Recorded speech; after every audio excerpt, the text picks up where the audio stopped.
வணக்கம். நாள்தோறும் பாத்தீங்கன்னா தமிழ்நாட்டுல சட்ட ஒழுங்குன்றது கேள்விக்குறியான ஒரு விஷயமா இருக்கு. இங்க பெண்களுக்கு மட்டும்தான் பாதுகாப்பு இல்லைன்னு பாத்தீங்கன்னா தொடர்ந்து டிவிக்கு ஆட்சியில ஆண்களுக்குமே பாதுகாப்பு இல்லை. இப்ப ரீசெண்டா பாத்தீங்கன்னா நிறைய சிறுமி உட்பட அனைத்து பெண்களுக்குமே பாலியல் ரீதியான துன்புறுத்தல் தொடர்ந்து அதிகமாயிட்டே வருது. இன்னைக்கு நியூஸ் என்னன்னு பாத்தீங்கன்னா சென்னை அசோக் நகர்ல ஒரு 11 வயசு கொண்ட ஒரு சிறுவனுக்கு பாலியல் துன்புறுத்தல் நடந்திருக்கு. கேட்கவே நம்மளுக்கு அதிர்ச்சியா இருக்கு. சிறுவனுக்குமா பாலியல் ரீதியான துன்புறுத்தல்னா? ஆமா, நடந்திருக்கு. இதுவும் எப்படின்னா கிட்டத்தட்ட கோவையில எப்படி அந்த குழந்தைய தெருவுல விளையாடிட்டு இருக்கும் போது கடத்தி கொண்டு போயிட்டு பாலியல் துன்புறுத்தல் செஞ்சாங்களோ அதே மாதிரி இன்னைக்கு இந்த சிறுவனும் வீட்டின் அருகே விளையாடி கொண்டிருக்கும் போது ஒரு தலைமை காவலர் என்ன பண்ணிருக்கான்னு பாத்தீங்கன்னா அந்த குழந்தைய கூப்பிட்டு வலுக்கட்டாயமாக மது அருந்த செய்து அந்த குழந்தைய பாலியல் ரீதியாக துன்புறுத்திருக்காரு. அப்படியே கேட்கவே ஷாக்கிங்கா இருக்கு. இங்க பாதுகாப்பு கொடுக்க வேண்டியது யாருன்னு பாத்தீங்கன்னா காவலர்களே இது மாதிரி ஒரு விஷயங்களை செய்யறாங்களான்னு சொல்லி கேட்கும் போது நம்ம எல்லாருக்குமே ஷாக்கா இருக்கு. இந்த விஷயம் இங்க இருக்க எத்தனை பேருக்கு போய் சேர்ந்துச்சுன்னு நம்மளுக்கு தெரியாது. ஏன்னு பாத்தீங்கன்னா கடந்த ஆட்சி காலங்கள்ல இது மாதிரி ஒரு சம்பவம் நடக்கும்போது ஒரு 3-4 நாட்களுக்கு பாத்தீங்கன்னா இதே நியூஸை பத்தி தான் போடுவாங்க. தொடர்ந்து இதை பத்தி தான் செய்திகளே போயிட்டு இருக்கும். இப்படி இருக்கும் சமயத்துல இந்த ஆட்சியில் ஒரு குற்றம் நடக்குதுன்னா மட்டும் பாத்தீங்கன்னா இதை யாருமே பேசவே இல்லை. இல்ல, நான் இப்போ நியூஸ் எல்லாம் மட்டும் கேட்கல, ஊடகங்களையும் நான் சேர்த்து தான் கேட்கிறேன். இதே ஒரு கொடுமைன்றது ஒரு சிறுமிக்கு நடக்கும் போது அதை இப்ப இந்திய அளவுல கொண்டு போவாங்க. இந்த பிரச்சனை அனைத்து ஊடகங்களும் இதை பத்தி பேசுவாங்க. ஆனா ஒரு சிறுவனுக்கு நடக்கும் போது பாத்தீங்கன்னா இதை பத்தி யாருமே பேசவே இல்லை. இப்ப நம்ம தொடர்ந்து கவர்மெண்ட்டை பார்த்து கேள்வி கேட்கிறோம். இந்த மாதிரி விஷயங்கள்லாம் நடக்குது, ஒரு சிறுவனுக்கே பாதுகாப்பு இல்லையே மாதிரி நம்ம கவர்மெண்ட்டை பார்த்து கேட்கும் போது தாவேக ரசிகர்கள் போடுற கமெண்ட் என்னவா இருக்குன்னு பாத்தீங்கன்னா, எங்க வெயிட் பண்ணுங்க, இப்ப நடக்கிறதுல எங்கனால பொறுப்பேற்றுக்க முடியாது. ஏன்னா இன்னும் இந்த சிங்கப்பெண் அதிரடிப்படை எங்கனால தொடங்கவே இல்லை. ஒன்ஸ் அவர் தொடங்கி வச்சுட்டாருன்னா அதுக்கப்புறம் இது மாதிரி குற்றங்கள் எதுவுமே நடக்காது பாருங்க அப்படின்ற அளவுக்கு பேசுறாங்க. இப்ப நம்ம என்ன ஒரு கேள்வி கேட்கிறோம்னா, நீங்க எப்ப அந்த தொடக்க விழாவை பண்ணுவீங்க? அதுவரையும் இங்க தமிழ்நாடு எக்கேடு கேட்டாலும் பரவாயில்லையா? சரி, நீங்க சொல்ற வழிக்கே வந்துடும் வச்சுக்கோங்களேன். ஒருவேளை நீங்க அந்த சிங்கப்பெண் அதிரடிப்படையை கொண்டு வந்துட்டீங்கன்னா தமிழ்நாடு முழுக்க சட்ட ஒழுங்கு அப்படியே தூக்கி நிறுத்தப்படும் அப்படின்னு நீங்க சொல்றீங்கன்னு வச்சுக்கோங்களேன். எப்ப திறப்பீங்க? இப்ப ஒவ்வொரு நாளுமே தொடர்ந்து விஜய் அவர்கள் என்ன பண்ணுவாருன்னா இந்த எலெக்ஷனுக்கு முன்னாடி டைம் வரையுமே பிரச்சாரத்தை ரத்து பண்ணிட்டே வருவாரு. அந்த வகையில இப்ப என்ன பண்ண ஆரம்பிச்சிட்டாருன்னா அரசு நிகழ்ச்சிகளே என்ன பண்றாருன்னா ரத்து செஞ்சுட்டே வராரு. இப்ப என்னன்னா இந்த துவக்க விழா நடந்துச்சு. எப்படின்னா 27ஆம் தேதி என்ன சொன்னாங்கன்னா பெண்கள் அதிரடிப்படையை விஜய் அவர்கள் துவங்கி வைக்கிறார் அப்படின்னு ஒரு நியூஸ் வந்துச்சு. நம்ம என்ன நினைச்சோன்னா சரி ஓகே, இதுவரை இந்த மாதிரி குற்றங்கள் நடந்துச்சு, இதுக்கப்புறமா நடக்காத மாதிரி இந்த பெண்கள் அதிரடிப்படை ஒரு சம்பவத்தை செய்ய போறான்னு நம்ம வெயிட் பண்ணிருந்தோம். அன்னைக்கு என்ன ஆச்சுன்னு பாத்தீங்கன்னா இப்ப நடக்க அந்த தொடக்க விழான்றது ரத்து செய்யப்படுகிறது அப்படின்னு சொல்லி ஒரு நியூஸ் போறாங்க. எதற்காக ரத்து அப்படின்னு கேட்டீங்கன்னா இல்ல இந்த மாதிரி மோடி அவர்களை போய் சந்திக்க போறாரு விஜய் அவர்கள், அதனால என்ன ஆயிடுச்சுன்னா அந்த ஃபங்க்ஷனை கேன்சல் பண்ணுங்க அப்படின்னு சொல்லிட்டு தள்ளி போட்டுட்டே இருந்தாங்க. சரி, அடுத்தது எப்ப நீங்க ஓபன் பண்ணுவீங்க அப்படின்னு கேட்டீங்கன்னா நாங்க 29ஆம் தேதி நாங்க துவக்க விழாவை விஜய் அவர்கள் நேரில் போயிட்டு இதை எக்மோர்ல போய் ஓபன் பண்ண போறன்ற அளவுக்கு அங்க ஏற்பாடுகள் எல்லாம் போயிட்டு இருந்துச்சு. சரி, இன்னைக்கு அதை திறந்துருவாருன்னு பாத்தீங்கன்னா இன்னைக்கும் என்ன சொல்றாங்கன்னா ரத்துன்ற நியூஸ போடுறாங்க. நம்மளுக்கு ஒண்ணுமே புரியல, எதற்காக ரத்துன்ற நியூஸ் மட்டும் வெளிவருது? ஏதாவது ஒரு காரணமா நீங்க சொல்லணும். அதாவது ஒரு ஏற்கக்கூடிய ஒரு காரணத்தை சொல்லி ஒரு அரசு விழா அப்படின்றது ரத்து செய்யப்படும். அது எந்த காரணமாக இருக்கலாம், ஒரு தவிர்க்க முடியாத காரணங்களா இருக்கும், இல்லைன்னா ஒரு பேரிடர் காலமா இருக்கும். இந்த மாதிரி காரணங்கள் டைம்ல தான் இது மாதிரியான விழாக்களை இது மாதிரி நலத்திட்டங்களை தொடங்கி வைக்கிறது எல்லாமே ரத்து பண்ணுவாங்க.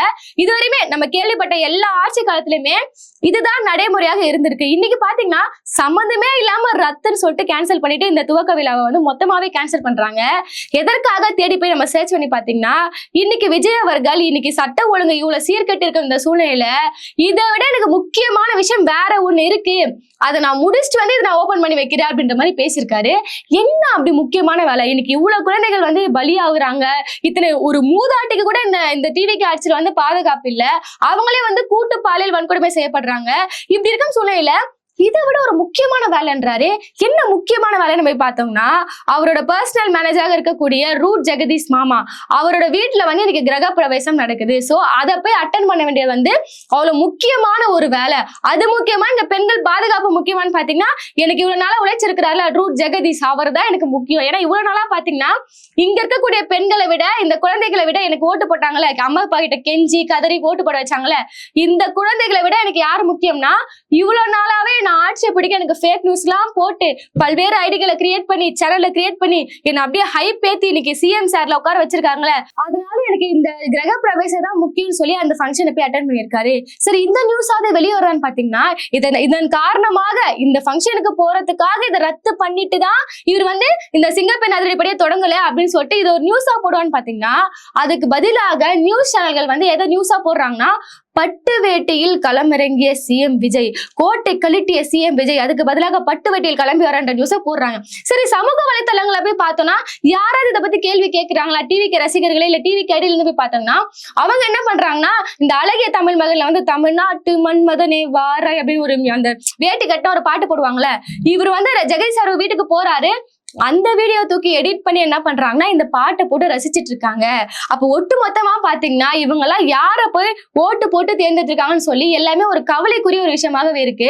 இவங்க தான் இப்படி இருக்காங்க. அமைச்சர்கள் என்ன பண்றாங்கன்னு பாத்தீங்கன்னா, இன்னைக்கு டிவிக்கு ரமேஷ் அவர்கள் ஒரு சிறப்பான சம்பவத்தை செஞ்சிருக்காரு. நீங்க எல்லாரும் அவரை கலாய்ச்சிட்டு இருந்தீங்களா? இந்த மாதிரி ஒரு அறநிலையத்துறை அமைச்சர் ஆகிட்ட பிறகு வந்து ஒரு பொட்டி கடையில போய் என்ன பண்ணான்னு பாத்தீங்கன்னா ஒரு முறுக்கு எடுக்கிறாரு, ஒரு பொறி உருண்டை எடுக்கிறாரு.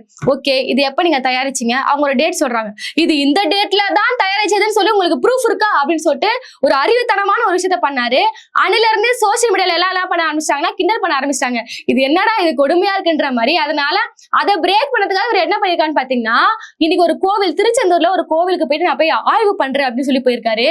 போனவர் எப்படி போயிருக்காருன்னு பாத்தீங்கன்னா மாறு வேடத்துல போயிருக்காரு. உடனே நீங்க யோசிக்கலாம், மாறு வேடமா? ஒருவேளை வந்து இந்த முஸ்லீம் ஜிப்பாவோ இல்லைன்னா வந்து இந்த மறு வச்சுட்டு போறது அப்படின்ற மாதிரி ஒரு வித்தியாசமான காஸ்டியூம்லாம் நினைச்சிடாதீங்க. ஒண்ணுமே இல்ல, மாஸ்க் போட்டு போயிருக்காரு. ஏன்னா ஒரு மாபெரும் தலைவர்களை இப்போ டிவிக்கு இருந்து ரமேஷ் வந்திருக்காரு சொல்லிட்டு எல்லாரும் அலர்ட் ஆயிடுவாங்களா? அதெல்லாம் என்ன பண்ணிருக்காருன்னா ஒரு கருப்பு உடை அணிந்து மாஸ்க் போட்டு போயிருக்காரு.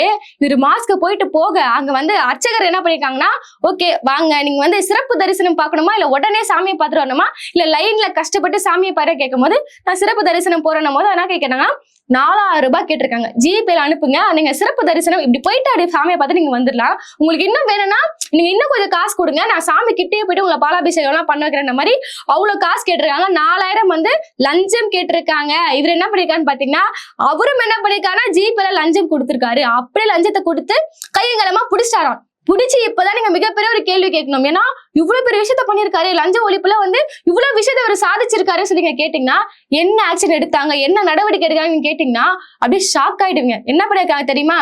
மன்னிப்பு கடிதம் எழுதி கொடு. எவ்வளவு பெரிய ஒரு தண்டனை இல்ல. மன்னிப்பு கடிதம்ன்றது அப்படி உடல்லாம் வருத்தி உடம்புல வேலை செஞ்சு அப்படிலாம் கிடையாது.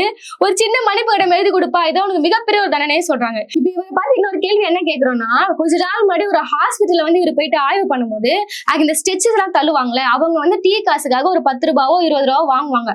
அவங்கள போயிட்டு இவர் என்ன பண்ணிட்டாருன்னா, ஐயோ நீங்க ஊழல் பண்றீங்களா, லஞ்சம் கேக்குறீங்களா, உடனே சொல்றேன் இப்படிப்பட்ட ஒரு ஊழல் அதிகாரிகள் எங்க துறையில இருக்க கூடாது, இந்த ஹாஸ்பிட்டல் கூட சொல்லி அவரை டிஸ்மிஸ் பண்றீங்க, சஸ்பெண்ட் பண்றீங்க, வேலையை விட்டு நீக்கிறீங்கல்ல. என்ன 10 ரூபாய் வாங்குறதுக்காக? இன்னைக்கு நீங்க வந்து அறநிலையத்துறையில இருக்கீங்க, அர்ச்சகராக இருக்கக்கூடிய அவாக்கள் என்ன பண்றான்னு பாத்தீங்கன்னா 4000 ரூபாய் கேட்டிருக்காங்க. இப்ப உங்களோட நிலைப்பாடு என்ன? 10 ரூபாவா இருந்தாலுமே அது ஊழல் தான், 5 ரூபாவா இருந்தாலுமே அது ஊழல் தான், பதவிக்கு 5 கோடி கேட்டு எம்எல்ஏ ஆக்கினாலும் அது ஊழல் தான், ஒத்துக்கிறீங்களா? அப்போ 10 ரூபாய் ஊழல் வாங்கினது காரணத்துக்காக நீங்க என்ன பண்ணிருக்கீங்கன்னா அவங்கள டிஸ்மிஸ் பண்ணிருக்கீங்க. இங்க 4000 ரூபாய் உங்க கண் எதிர்க்கவே வந்து இந்த மாதிரி கேட்டிருக்காங்க. அவங்க மீது எடுக்கப்பட்ட நடவடிக்கை என்னன்னு பாத்தீங்கன்னா மன்னிப்பு கடிதம் எழுதி கொடுங்க. இப்ப 2 பேரும் நீங்க டிஃபரன்ஸ் பாத்தீங்கன்னா நூல் அளவுல தான் தண்டனைன்றது வித்தியாசம். உங்களுக்கு புரியுதா? நூல் அளவுல தான் வித்தியாசம். இப்ப இதுவே அந்த அர்ச்சகர் கேட்கிறான்னு பாத்துக்கோங்களேன், அப்பா நீதான் அமைச்சர் என்ன ப்ரூஃப் அப்படின்னு கேட்டீங்கன்னா இருக்கு, ஐடி கார்டு உள்ள இருக்குன்னு சொல்லி காமிச்சாலும் காமிப்பாங்க போல.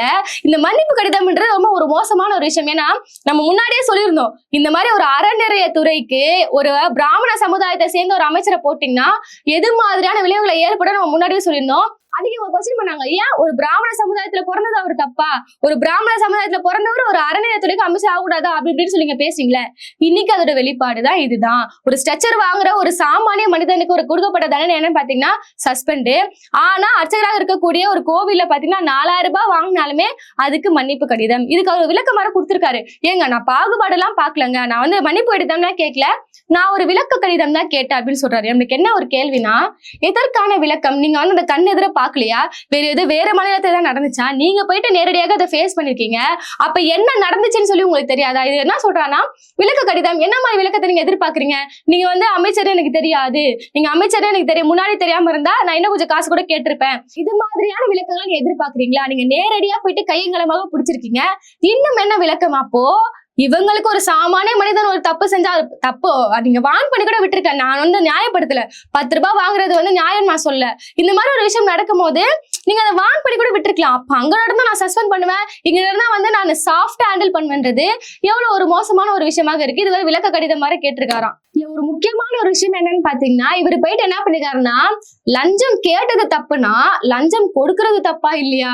இல்ல யார சொல்றேன்னு புரியுதுன்னா, இவர் என்ன பண்ணிருக்காருன்னா 4000 ரூபாவோ 1000 ரூபாவோ ஜிபேல அனுப்பிச்சு விட்டுருக்காரு.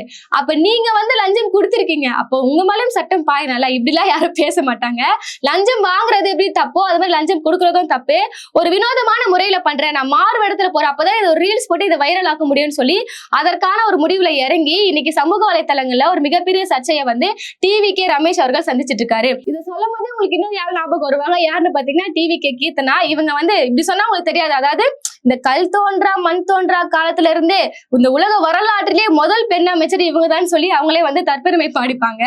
இவங்க வந்து கொஞ்ச நாள் முன்னாடி வந்து நான் இன்வெஸ்டரை வந்து இழுக்கிறேன், நீங்க தமிழகத்துல வந்து எல்லாருமே முதலீடு செய்யுங்கன்னு சொல்லி இன்ஸ்டால ரீல்ஸ் போட்டு வைரல் ஆக்குனாங்களே, அந்த வீடியோக்கு நம்ம எல்லாருமே வந்து கடன்களை தெரிவிச்சிருக்கோம். அதாவது இது மாதிரி ஒரு ரீல்ஸ் போடுறது மூலமாக ஒரு தமிழ்நாட்டுக்கு முதலீடுகளை ஈர்க்க முடியுமா? என்ன இது அமைச்சர், இது மாதிரி ஒரு அமைச்சர் வந்து நம்ம தமிழ்நாடு வரலாறே பார்த்தது இல்லையன்ற மாதிரி எல்லாருமே விமர்சனம் செஞ்சுட்டே வந்தோம். இன்னைக்கு அதுக்கு வந்து ஒரு மிகப்பெரிய ஒரு பாராட்டு வெளியிடத்துல இருந்து வந்திருக்கு, பக்கத்து மாநிலத்துல வந்திருக்கு. யாருன்னு பாத்தீங்கன்னா நம்மளோட ஆந்திரா அமைச்சர் நாரா லோகேஷ் அவர் வந்து பாராட்டு தெரிவிச்சிருக்காரு. என்னன்னா எல்லாருமே கேலி கிண்டல்லாம் பண்ணுவாங்க, கண்டுக்காதீங்க, உங்க முயற்சி வந்து புதுசா இருக்குங்க அப்படின்ற மாதிரி ஒரு பாராட்டு தெரிவிச்சிட்டாராம். உடனே டிவி ரசிகர்கள் என்ன பண்றாங்கன்னா இங்க இருந்து ஃபயரை தெறிக்கி விடுறாங்க. பாருங்க, ஆந்திரா மாநிலத்துல இருந்து எங்க அக்காவுக்கு வந்து பாராட்டு வந்திருக்கு அப்படின்ற மாதிரி சொல்றாங்க. இதுல பின்னணி என்னவா இருக்குன்னு பாத்தீங்கன்னா, ஆல்ரெடி வந்து இந்த மாதிரி ரீல்ஸ் போட்டுட்டே இருமா, இப்ப தமிழகத்துல வந்து யாரோ ஒருத்தர் வந்து இன்வெஸ்ட் பண்ணணும்னு நினைச்சாங்கன்னா, ஐயோ என்ன இவங்க ரீல்ஸ் போட்டு பேசிட்டு இருக்காங்க, இவங்களை நம்பி நான் எப்படி வந்து ஒரு இன்வெஸ்ட் பண்றதுன்னு சொல்லி எல்லாருமே என்ன பண்ணுவாங்கன்னா ஆந்திராவுக்கு வர ஆரம்பிச்சிருவாங்க. இது எங்களுக்கு ரொம்ப ஒரு நல்ல விஷயமா இருக்கும், அதனால நீங்க தொடர்ந்து போடுங்கம்மா அப்படின்ற மாதிரி ஒரு என்கரேஜ் பண்ணியிருக்காரு. இந்த அம்மா வந்து தினமும் ஒரு ரீல்ஸ் போடுறது, கொஞ்ச நாள் முன்னாடி ஹாஸ்பிட்டல் போயிட்டு நோயாளிகளை வந்து கஷ்டப்படுத்தி அவங்களுக்கு சிரமத்தை கொடுத்து ஒரு ரீல்ஸ் போட்டாங்க. அடுத்ததான் வந்து அது ஒரு சர்ச்சையில சிக்கனோடனே இல்ல நான் கொஞ்சம் ப்ரொஃபஷனலா பண்றேன்னு சொல்லிட்டு இந்த மாதிரி ரீல்ஸ் போட்டாங்க. இன்னைக்கு என்ன ரீல் வந்திருக்குன்னு பாத்தீங்கன்னா, கோணம்பட்டி ஊர்ல வந்து ரொம்ப நாளா மக்கள் வந்து அங்க பேருந்து வசதி கேட்டுட்டு இருக்காங்களா, அதை நிறைவேற்றி இருக்கிறார் மாண்புமிகு அமைச்சர் அப்படின்னு சொல்லி போடுறாங்க. என்னமோ அன்னைக்கு அவங்க பொய் சொல்றாங்களோ உண்மை சொல்றாங்களோ இதுவரையுமே அங்க பஸ் இல்லையா நம்மளுக்கு தெரியல. இந்த மாதிரி மக்களுக்காக ஒண்ணு செஞ்சிருக்கீங்க, எல்லாம் ஓகே, அதை வீடியோ எடுத்து நீங்க வைரல் ஆக்கிட்டு இருக்கீங்க, எல்லாம் ஓகே. போக்குவரத்து துறைக்கு இவங்க இவ்வளவு பண்ணிட்டு இருக்காங்களே, போக்குவரத்து துறை அமைச்சர் என்ன பண்றாரு தெரியலையே அப்படின்னு சொல்லி எல்லாம் தேடினீங்கன்னா, நேத்து ஒரு சம்பவத்துல அவர் மாட்டினாரு. அதாவது கிளாம்பாக்கத்துல வந்து ஒரு பயணி வந்து நீண்ட நேரமாக அவர் புக் பண்ண பஸ் வரலன்னு சொல்லி அவர் வந்து அவரோட கோரிக்கைகளை வைக்கிறாரு. அந்த சம்பவ இடத்துக்கு விரைந்த போக்குவரத்து துறை அமைச்சர் என்ன பேசுறாருன்னா, தம்பி நீ சாப்பிட்ட தம்பி, நான் சாப்பிடல தம்பி அப்படின்றாரு. இல்லைங்க, நான் கேட்ட கேள்வி அது இல்ல, எனக்கு பஸ் வரல, நான் பேசிட்டு இருக்கேன், அதான் செல்லம் நீ கொஞ்சமா சாப்பிட்ட, நான் அது கூட சாப்பிடலன்ற மாதிரி சம்மந்தமே இல்லாம இவர் பேசிட்டு இருந்தாரு. அதனோட என்ன பண்ணா இன்னைக்கு இன்னொரு வீடியோ போட ஆரம்பிச்சிட்டாங்க. அதாவது அதெல்லாம் பாதி வீடியோங்க, இன்னொரு வீடியோ பாருங்க, அவர் வந்து ஒரு தீர்வு கொடுத்திருக்காரு அப்படின்னாங்க. எது மாதிரியான தீர்ப்பு நம்ம போய் பார்த்தோம்னா ரொம்ப சிம்பிள்ங்க. இப்ப கூட்டம் அதிகமாயிடுச்சு, இப்போ ஒரு கூட்டம் என்ன பண்ணிக்காங்கன்னா ஒரு பஸ்ஸை வந்து ரிசர்வ் பண்ணிக்கான்னு வச்சுக்கோங்களேன். ரிசர்வ் பண்ணாதவங்க இப்ப வந்து கூட்டம் அதிகமாகுது, பஸ் ரிசர்வ் பண்ணாதவங்க அப்படியே கூட்டிட்டு வந்து இப்ப பஸ்ஸை ரிசர்வ் பண்ணிருப்பாங்களே அவங்க பஸ்ல நீங்க ஏத்தி விட்டு அனுப்பிச்சிட்டீங்கன்னா இந்த கூட்டம் கம்மியாயிடும். எவ்வளவு பெரிய ஒரு ஆச்சரியக்குரிய ஐடியாவை அவர் கொடுத்திருக்காரு. இன்னும் சைடு பாத்தீங்கன்னா இன்னொருத்த வந்து கம்ப்ளைண்ட் பண்ணிருக்காங்க, இந்த மாதிரி வால்வோ பஸ் வரலன்னு கேட்கும் போது வால்வோ பஸ்ஸா, வால்வோ பஸ் போய் நீ வால்வோ கம்பெனியோட கேளு அப்படின்னு சொல்லியிருக்காரு. எப்படிப்பட்ட ஒரு அமைச்சர் நீங்க தேர்ந்தெடுக்கீங்க நீங்க பாருங்க. வால்வோ பஸ்ன்றது அது ஒரு அரசு பேருந்து, அப்படி கூட தெரியாத ஒரு நபர் என்ன பண்றாருன்னா வால்வோ பஸ்ஸா, நீ போய் அந்த வால்வோ கம்பெனி கிட்ட கேளு அப்படின்ற மாதிரி பேசுறாரு. இப்படி மொத்தமா பாத்தீங்கன்னா போக்குவரத்து துறை, அறநிலையத்துறைன்னு சொல்லி எல்லாமே வந்து இன்னைக்கு அமோகமாக செயல்பட்டு கொண்டிருக்கிறது. அடுத்ததான் சிங்கப்பெண் அதிரடி விஷயத்துக்கே மறுபடியும் வருவோம். இவங்க இப்போ இன்னைக்கு பாத்தீங்கன்னா இன்னைக்கும் அந்த துவக்க விழா நடைபெறல.